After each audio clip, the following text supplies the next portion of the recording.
विद्यार्थी मित्रांनो, good morning. आज आपण द्वितीय वर्षामध्ये पदार्पण केलेलं आहे. याच्या अगोदर आपण एकमेकाशी संवाद साधलेला आहे. आज आपण यावर्षी जे कोरोनाचे संकट आहे ते आपण दूर करूया. तुम्हाला व तुमच्या कुटुंबाला कोरोनापासून मुक्त होण्याची ईश्वरचरणी प्रार्थना करतो आणि माझ्या दुसऱ्या तासाला किंवा लेक्चरला सुरुवात करतो. मित्रहो, आपण पाठीमागील तासामध्ये ग्रामीण भारताच्या जे काही समस्या होत्या त्या समस्या पाहण्याचं काम किंवा समस्याबद्दल जो काही तर्कवितर्क किंवा उहापोह केला तो तर्कसंगत असो की विसंगत असो, ज्या काही भारतामध्ये किंवा जगामध्ये ज्या काही समस्या आहेत त्या सर्व समस्यांचा अभ्यास करून एक समाजशास्त्राला एक नवी दिशा देण्याचे काम या ठिकाणी या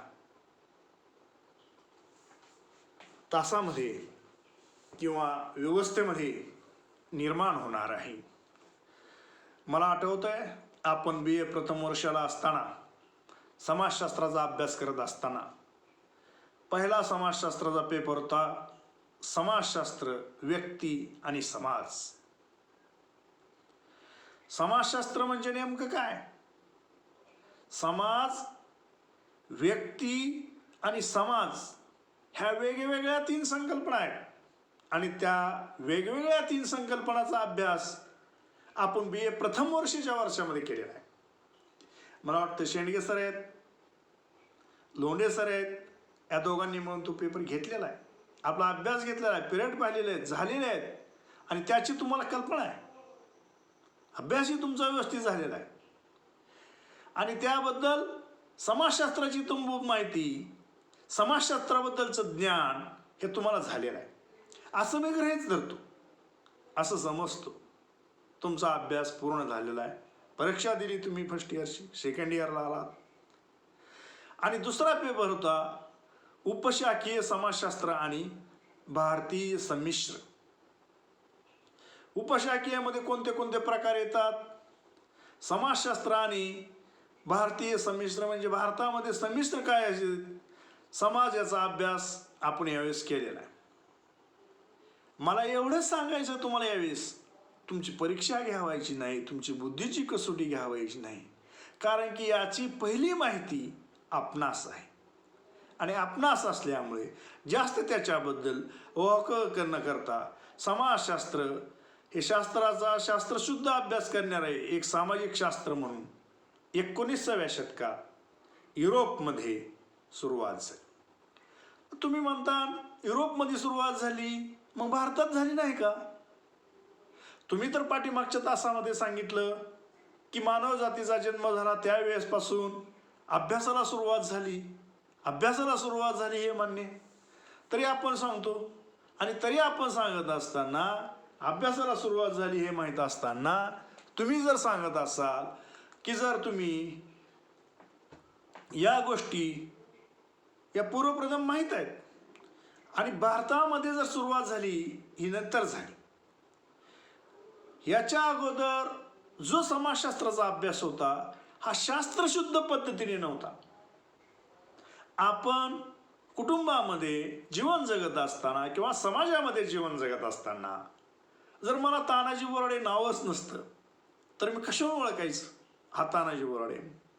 तुमचं XYZ गाडवेत, नायकवाडेत, आठवलेत हे नाव आहे, ह्याचा शास्त्रशुद्ध अभ्यास आहे, एक कुटुंब आहे आणि कुटुंबातून नावाचा दर्जा त्याला तुम्हाला मिळालेला आहे.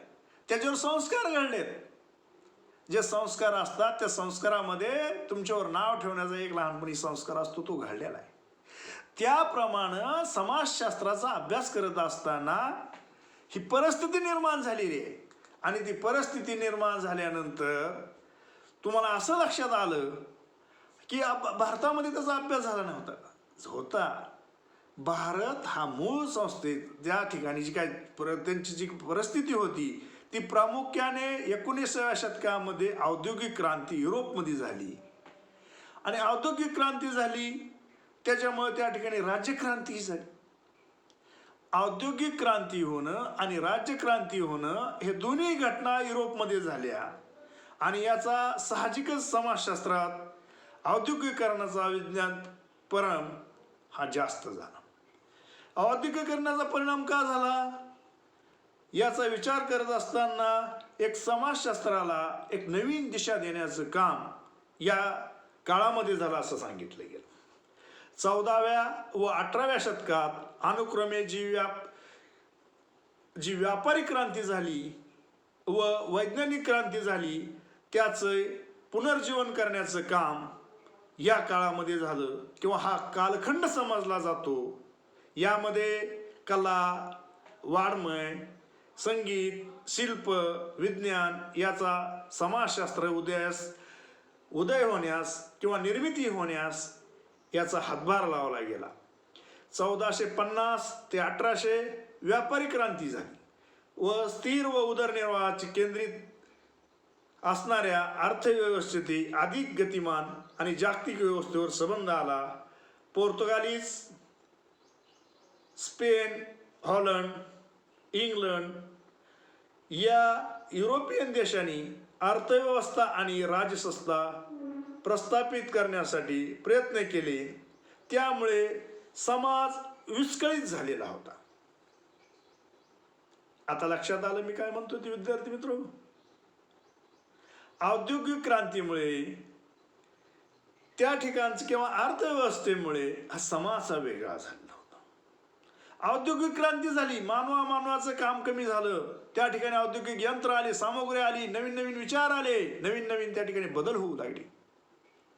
पण त्या समाजामध्ये स्पर्धा निर्माण झाली. आपण कच्चा माल निर्माण झाला औद्योगिकीकरणानंतर त्या ठिकाणी अन्न निर्माण करण्याची, कच्चा मालापासून पक्का माल निर्माण करण्याची आणि शेतीपासून एकपट उत्पन्नापासून त्या ठिकाणी औद्योगिक क्रांती किंवा त्याच्यामध्ये बदल घडवून आणले, नवीन रासायनिक क्रिया करू लागले, यंत्रसामुग्री आली. ह्या सर्वांचा परिणाम हा युरोपमध्ये जास्त झाला आणि ह्या 4-5 देशाने आपल्याकडे असताना राजसत्ता निर्माण करण्याचं किंवा राजकीय वर्चस्व निर्माण करण्यासाठी इतरत्र त्यांनी प्रयत्न सुरू केले. आपणाला माहिती आहे आपल्या इथे बी इंग्रज आले. इंग्रजाने 150 वर्ष राज्य केलं. कशामुळं केलं की त्यांनी या ठिकाणी बदल घडवून आणले, नवीन स्वीकार केला आणि नवीन स्वीकार करून त्या ठिकाणी सत्ता स्थापनेसाठी त्या ठिकाणी नवीन पद्धती निर्माण केल्या. आपलं अज्ञान होतं, धर्म होता, त्या ठिकाणी अज्ञानाचा फायदा घेऊन त्यांनी आपल्यावर राज्य केलं आणि आपण ते सहनही केलं. सहन करत असताना पूर्ण परिवर्तन समाजाच्या पूर्व जी काय निर्मिती होती, पूर्ण निर्मितीचं नवबांधणीची निर्माण करण्यात झाली आणि विस्कळीत होऊन घातलेल्या या समाजाला व्यवस्थित रूप देण्यासाठी आवश्यकता होती. हे काम अर्थातच समाजाच्या वैज्ञानिक दृष्टिकोनातून विचार करणाऱ्या एका नवीन सामाजिक विज्ञानाने म्हणजेच समाजशास्त्राने केले. यापासून समाजशास्त्राचा उदय झाला असं सांगितलं जातं. आता इथं काय सांगितलं जात आहे, हे काम अर्थातच वैज्ञानिक दृष्टिकोन नव्हता का पूर्वी? वैज्ञानिक दृष्टिकोन नव्हता आणि वैज्ञानिक दृष्टिकोन आल्यामुळं त्यांनी तो विषय हा त्या ठिकाणी समजून घेण्याचं काम हे त्यावेळी सुरू झालं. समाजशास्त्राचा उदय झाला आणि समाजशास्त्राचा उदय झाल्यानंतर समाजाचा वैज्ञानिक दृष्टीने अभ्यास करणारे शास्त्र आवश्यक वाटल्याने समाजशास्त्राची निर्मिती झाली असं सांगितलं जातं. काय म्हणतात ते नीट लक्षात घ्या. समाजाचा वैज्ञानिक दृष्टीने अभ्यास करणारे, पूर्वीच्या काळात वैज्ञानिक दृष्टिकोन नव्हता, एक अंधश्रद्धा होती, आत्मविश्वास नव्हता आणि अंधश्रद्धा असल्यामुळे आत्मविश्वास ठिकाणी त्यावेळेस जी काय परिस्थिती होती ती परिस्थिती वेगळी होती असे समाजामध्ये सांगितले. याच गोष्टीचा फायदा युरोपने घेतला आणि त्या ठिकाणी औद्योगिक क्रांती झाली. सर्व राजकीय संघर्ष निर्माण झाले, याचा सर्व परिणाम त्या ठिकाणी या व्यवस्थेवर झाला. समाजामध्ये गटागटामध्ये समाजामध्ये एक विभिन्नता निर्माण झाली आणि विभिन्नता निर्माण झाल्यानंतर त्या ठिकाणी त्या परिस्थितीला एक आटोक्यामध्ये आणण्याचं काम, एक नवीन विचार या 19व्या शतकामध्ये नवीन नवीन अशा समाजशास्त्रज्ञांनी नवीन नवीन अशा समाजशास्त्रज्ञांनी केला असं सांगितले जातं. एक स्वतंत्र सामाजिक शास्त्र म्हणून 19व्या शतकात निर्माण झाली. तेव्हापासून समाजातील घटनांचा वैज्ञानिक दृष्टिकोनातून अभ्यास केला जाऊ लागला. पूर्वीच्या काळामध्ये वैज्ञानिक दृष्टिकोनातून अभ्यास नव्हता. एक पिढीकडून दुसरीकडे सांगत होते, एक गोष्ट सांगितली जात होती, एक समाजामध्ये वेगळी गोष्ट सांगितली जात होती, त्याद्वारे त्या समाजाचं एका पिढीकडून दुसरी पिढीकडे ज्ञान देण्याचं काम चालू होतं. परंतु नाही आहे, शास्त्र निर्मिती झाली. या सर्व गोष्टींचा अभ्यास करून मानव समाजाला अभ्यासाची परंपरा पूर्वपार आहे. मग तुम्ही सांगत असं पूर्वपार आहे, तर मग असं का झालं? कारण की पूर्वपार होती, लिखाणाची पद्धत नव्हती. आपण जर पाहता, आपण सर्व गोष्टीचा विचार करत असताना पूर्वीच्या काळामध्ये जी नवीन नवीन औषध पद्धती होती, एक इजिप्तमध्ये नाईल नदीच्या काठी एबर्स पंपाचर्स नावाचे एक त्या ठिकाणी या युनानी किंवा होमिओपॅथी आयुर्वेदिक औषधाची निर्मिती झाली. त्या ठिकाणी जवळजवळ 700-800 रोगावर निरनिराळ्या औषधाचं सांगण्याचं काम केलं जातं. एक पिढीकडून दुसरी पिढीकडे वैज्ञानिक दृष्टिकोनातून पाहत जात नव्हतं. एक जुना आपण जर आयुर्वेदाचा विचार केला तर आपल्याला सांगितलं जातं, पूर्वीच्या आजीबाई आपल्याला ठेस लागल्यानंतर किंवा त्या ठिकाणी जखम झाल्यानंतर हळदी टाकत होती. हे कशामुळे सांगितलं जात होतं? कारण की एक पिढीकडून दुसरी पिढीकडे विचाराचं संक्रमण होतं, ज्ञानाचं संक्रमण केलं होतं. परंतु शास्त्रशुद्ध पद्धतीने त्या ठिकाणी अलीकडे भिन्न भिन्न विचार मांडले गेले. प्राचीन काळी सामाजिक विचार हे धर्म व तत्वज्ञान या भूमिकेवर मांडले जात असत. आता लक्षात घ्या, मी ज्या धर्माचा आहे आणि त्याच तत्वाप्रमाणे मी वागलं पाहिजे. राजा ज्या धर्माचा त्याच धर्माद्वारे प्रजेने वागलं पाहिजे, असे संकेत त्यावेळी समाजामध्ये निर्माण झाले. मग रूढी, अनिष्ट प्रथा ह्या सर्व समाजामध्ये वेगवेगळ्या प्रकारचे तत्वज्ञान मांडले जात होते. या घटना 13व्या शतकात सामाजिक घटनांचा अन्वयार्थ लावण्यासाठी तर्कज्ञानाला जोड देण्यात आली. नंतर 15व्या शतकात तत्वज्ञान आणि समाजविषयक विचार यात अंतर पडू लागले व अन्वयार्थ तसेच भारतीय सामाजिक विचार हे व्यापक व विशाल अशा पायावर उभे राहिले. व्यापक आणि विशाल म्हणजे जी रूढी, परंपरा, धर्म हे डोक्यातनं काढून गेलं आणि नवीन नवीन पद्धतीने त्या ठिकाणी रूढी ह्या आणि त्या ठिकाणी व्यापक व विशाल अशा पाया त्या ठिकाणी भारतामध्ये निर्माण झाला. तोच विचार बाहेरचा आला. त्यानंतर प्राचीन संस्कृती या महान ठेवा व वारसा भारताला लागलेला आहे. अनेक सामाजिक विचार प्राचीन वाङ्मयातून मिळतात. मी सांगितलं की भारताला जे ज्ञान मिळालं, जी संस्कृती मिळाली, या संस्कृतीच्या आधारे भारतामध्ये समाज जीवन जगण्यासाठी एक पिढीकडून दुसरी पिढीकडे आदर्श घेतला गेला. रामायण आहे, वेद आहेत, त्यानंतर उपनिषद आहेत, शास्त्रे आहेत, पुराण आहे, सूत्रे आहेत, रामायण आहे, महाभारत आहे, स्मृतिग्रंथ आहे. कुलदैवतापासून विश्वदेवतेपर्यंत हे विचार भारतीय सामाजिक विचारात सापडतात. यामुळे भारताकडे दुर्लक्ष करून चालणार नाही असे समाजशास्त्रज्ञ सांगतात. आता लक्षात घ्या, आपणच पाहतो आपल्या देशामध्ये संस्कृती आहे. आईवडिलाचा आदर राखला पाहिजे, गुरुजनांचा आदर राखला पाहिजे, समाजामधील इतर घटकांचा आदर राखला पाहिजे. या दृष्टिकोनातून आपण जे ज्ञान दिलं तो समाज देतो आणि समाजाचा आदर्श, समाजाची भीती ही सर्वसामान्य व्यक्तीच्या जीवनामध्ये निर्माण होते.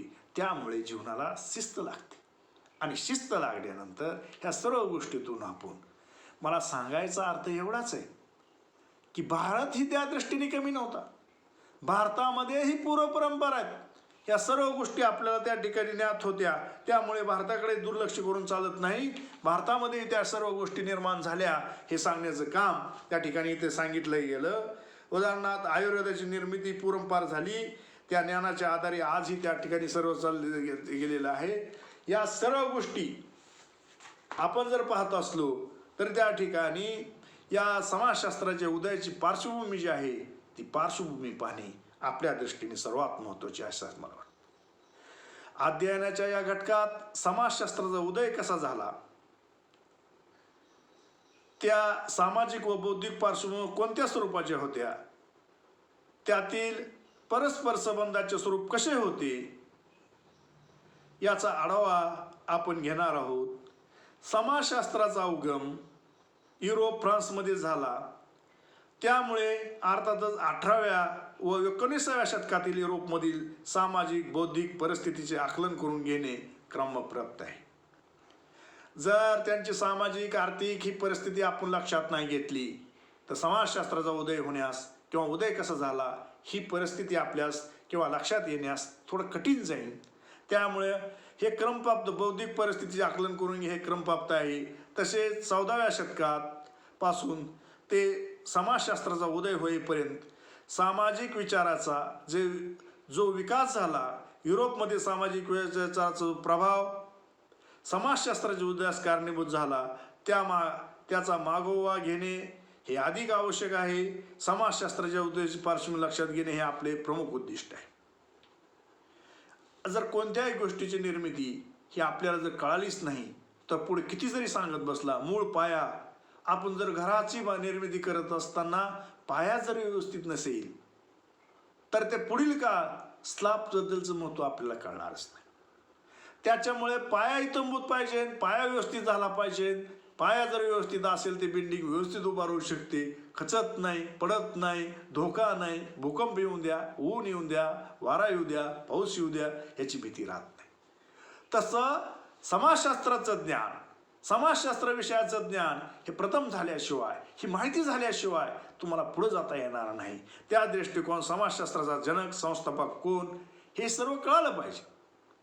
जर हे कळालं नाही तर तुमच्या लक्षात येणार नाही.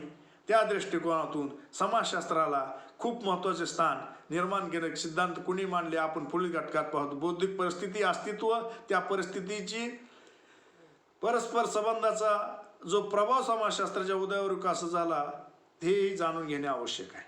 कोणत्या कोणत्या परिस्थितीचा परिणाम झाला, औद्योगिक क्रांतीचा झाला, राजकीय सत्ता संघर्षाचा झाला, हे आहे. समाजशास्त्राच्या उदयाला सामाजिक बौद्धिक वातावरण जसे कारणीभूत असते तसेच 18व्या शतकातील औद्योगिक क्रांती पाठोपाठ फ्रेंच राज्यक्रांती या घटनाही महत्त्वाच्या ठरल्या गेल्या. तर फ्रेंच राज्यक्रांती आणि औद्योगिक क्रांती ह्या दोन्ही मुख्यत्वे समाजामध्ये, युरोपियन समाजामध्ये याचा प्रभाव जाणवला गेला. त्यामुळे फार मोठे आर्थिक परिवर्तन घडून आले. समाजाच्या पुनर्निर्मितीची, नवबांधणीचा प्रश्न निर्माण झाला. विस्कळीत होऊन घातलेल्या समाजाला व्यवस्थित रूप देणे आवश्यक होते. हे काम अर्थातच समाजाच्या वैज्ञानिक दृष्टिकोनातून विचार करणाऱ्या एका नवीन सामाजिक विज्ञानाने म्हणजेच समाजशास्त्राने केले. यातूनच समाजशास्त्राचा उदय झाला. या कामी अनेक मान्यवर शास्त्रज्ञांनी आपले योगदान दिले ते पाहावयास मिळते. उदयाला कारणीभूत असणारे हे उल्लेख केला. परिस्थिती जशी कारणीभूत ठरत असते तसेच युरोपमध्ये 14व्या शतकात 18व्या शतकापर्यंत जी व्यापारी क्रांती झाली, जी वैज्ञानिक क्रांती झाली, त्याचाही परिणाम समाजशास्त्राच्या उदयास कारणीभूत झाला. असे अनेकविध स्वरूपाचे योगदान समाजशास्त्र निर्मितीला झाले. वैज्ञानिक दृष्टीने अभ्यास करणे हे क्रमप्राप्त आहे.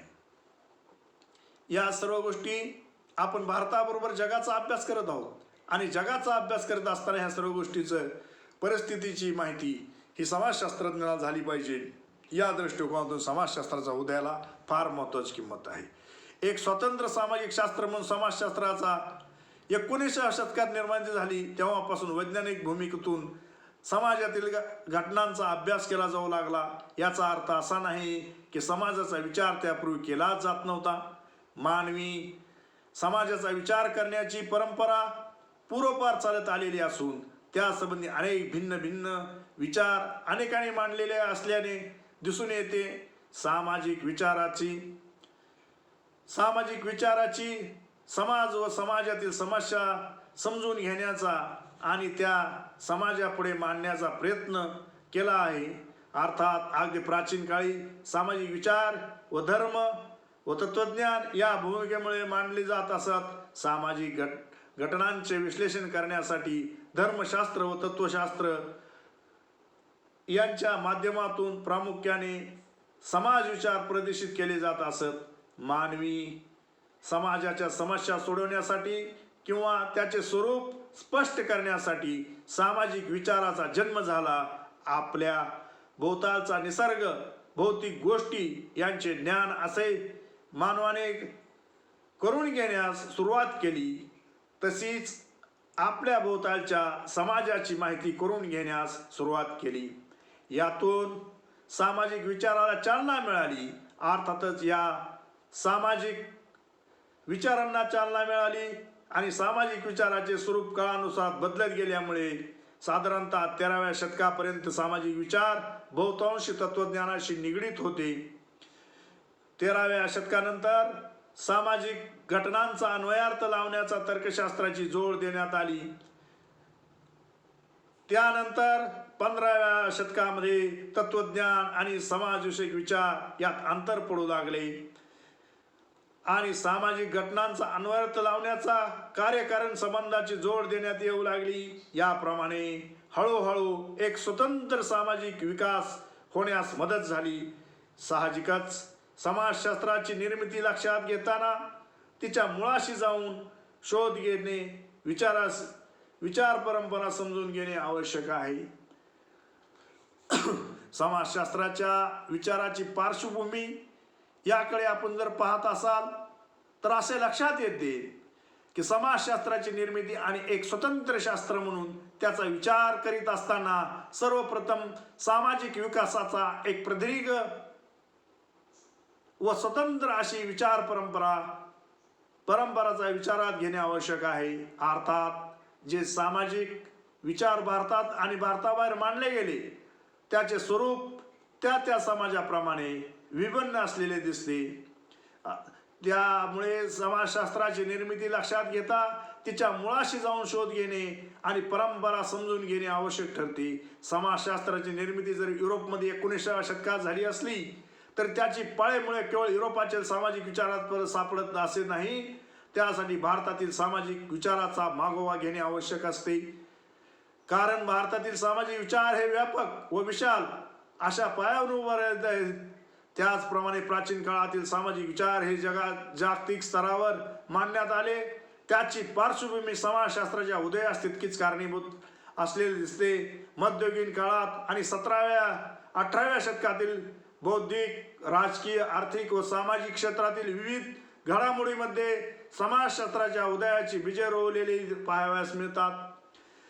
पण प्रामुख्याने तत्कालीन सामाजिक परिस्थितीतून समाजशास्त्राची निर्मिती झाली असे नमूद करावे लागते. त्यासाठी सामाजिक विचाराचे यातील योगदान जे महत्त्वाचे मानले जाते त्यांना अनुक्रमे प्रवेश करणे आवश्यक आहे. भारतातील सामाजिक विचार प्राचीन संस्कृती, महान ठेवा आणि वारसा भारताला लाभलेला आहे. भारतीय समाज विचार आपल्या भारतातून प्राचीन वाङ्मयातून आढळतात. वेद, उपनिषदे, शास्त्रे, पुराणे, रामायण, महाभारत, स्मृतिग्रंथ इत्यादीतून जगाला सामाजिक जीवनाविषयी तत्वज्ञान मिळाले. कुलदेवतापासून ते विश्व देवापर्यंत विचार भारतीय समाजाचा विचार सापडतो. विशेषतः धार्मिक विचारातून भारतात सामाजिक विचाराची निर्मिती झालेली दिसते. ते प्राचीन भारतीय सामाजिक विचाराचे मुख्यत्वे करून कर्मतत्व, चातुर्वर्ण आश्रम पद्धती, पुरुषार्थ, सामाजिक संस्था, हिंदूंचा जीवनविषयक दृष्टिकोन, त्यातील गोष्टींना निगडीत असलेले भगवद्गीता, स्मृतिग्रंथ, कौटिल्याचे अर्थशास्त्र, राजकारण, विकास यातून भारताचा सामाजिक परिस्थितीच्या वास्तवाचे दर्शन होते. म्हणून हा तर भारतीय समाजशास्त्राचा जनक मानला जातो. समाजाचा सर्वस्पर्शी विचार महाभारतात केला दिसतो. सर्व दृष्टीने विचार हा महाभारताचा आशय आहे. शुक्राचार्याने नीतिसार तत्कालीन सामाजिक नैतिक मूल्यांचे दर्शन घडवणारे आहे.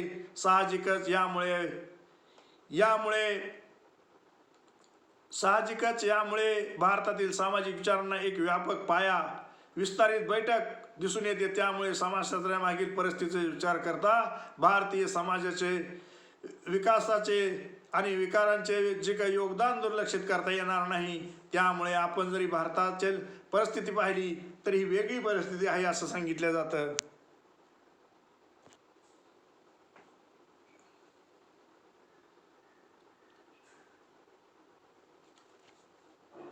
अनादी काळापासून व्यक्ती भूतलावर आज ताठ उभी आहे.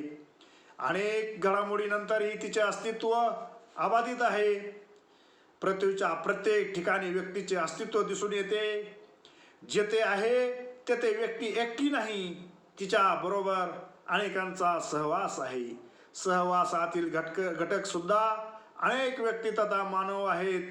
प्रत्येकाशी तिचा संबंध आहे. हे संबंध जसे जवळचे आहेत तसेच दूरचेही आहेत.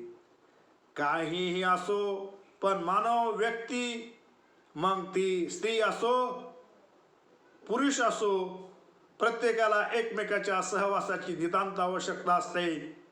म्हणूनच व्यक्ती गट करून राहते. मानवी समूह तथा गट कधी दोन व्यक्तींचा तर कधी त्यापेक्षा मोठा असतो. म्हणजे गट कितीही व्यक्तींचा असला तरी त्यात जसा भिन्नलिंगीतेचा समावेश असतो तसा समलिंगीतेचाही असतो.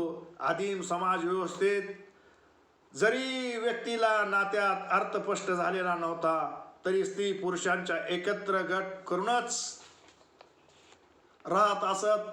हे वास्तववादी सत्यप्रसिद्ध विचारवंत अरिस्टॉटल यांच्या लक्षात आले. म्हणून ते म्हणतो, मानव हा समाजप्रिय प्राणी आहे. म्हणजे व्यक्ती तथा माणसाला जशी इतर माणसांची सहवासाची आवड असते तशीच समाजाची सुद्धा असते. समाजाविषयी सहवासात्मक जिव्हाळा असलेली व्यक्ती समाजाविषयी एकटी राहू शकत नाही. एकटी राहण्याची तिने प्रयत्न केला तरी ते शक्य नसते. कारण मानवतेवर प्राणी सुद्धा समूह तथा गट करून संघटित राहत असतात. त्यांचा उपजतच गट करून राहण्याची आवश्यकता असते समजली जाते. आणि म्हणून इतर कोणत्याही प्राण्यापेक्षा मानव बुद्धिवान असल्याने त्याला गट न करून राहण्याची दुष्परिणाम कळणार नाहीत असे कसे होईल. कारण की गट केल्यानंतर प्राणीही सुद्धा त्या ठिकाणी गट करून राहतात. मानव तर त्याच आहे. त्या ठिकाणी समाजशास्त्राचे आपण स्वरूप पाहूया. निसर्गाने अनेकविध प्राण्यामध्ये मानव सुद्धा एक प्राणी आहे. विविध शारीरिक गुणधर्मामध्ये मानव व इतर प्राणी यांच्यात काही बाबतीत साम्य दिसून येते. आणि मानव आणि प्राणी यांच्या आपण जर तसा विचार केला तर मानवाची निर्मिती ही प्राण्यापासून माकडापासून झाली असं पूर्वपार सांगतो. आपण अभ्यासलेला आहे, ते निदर्शनास आलेलं आहे. त्या सर्व गोष्टी तरी सुद्धा इतर प्राण्यापेक्षा अनेक बाबतीत कमालीचा वेगळा आहे मानव. या वेगळेपणात तसेच त्याचे जे अस्तित्व जाणवते ते विचार आणि बुद्धिमत्तेचे कारण सर्वसामान्य आधारित त्याचे निसर्गावर मात करून कल्पनातीत सर्वांगीण विकासाचे शिखर गाठले आहे. आपण इतर कोणत्याही प्राण्यापेक्षा कित्येक पटीने सर्वश्रेष्ठ आहोत हे त्याने याप्रमाणे सिद्ध करून दाखवले आहे. पृथ्वीवर राहून आकाशाचा वेध घेत त्याने चंद्रावर स्थिरावण्याचा प्रयत्न केलेला आहे. त्याच्या प्रयत्नाला यश आलेलं आहे. म्हणून केवळ जीवशास्त्रीय दृष्टिकोनातून मानवाच्या शरीररचनेचा व गुणधर्माचा अभ्यास करून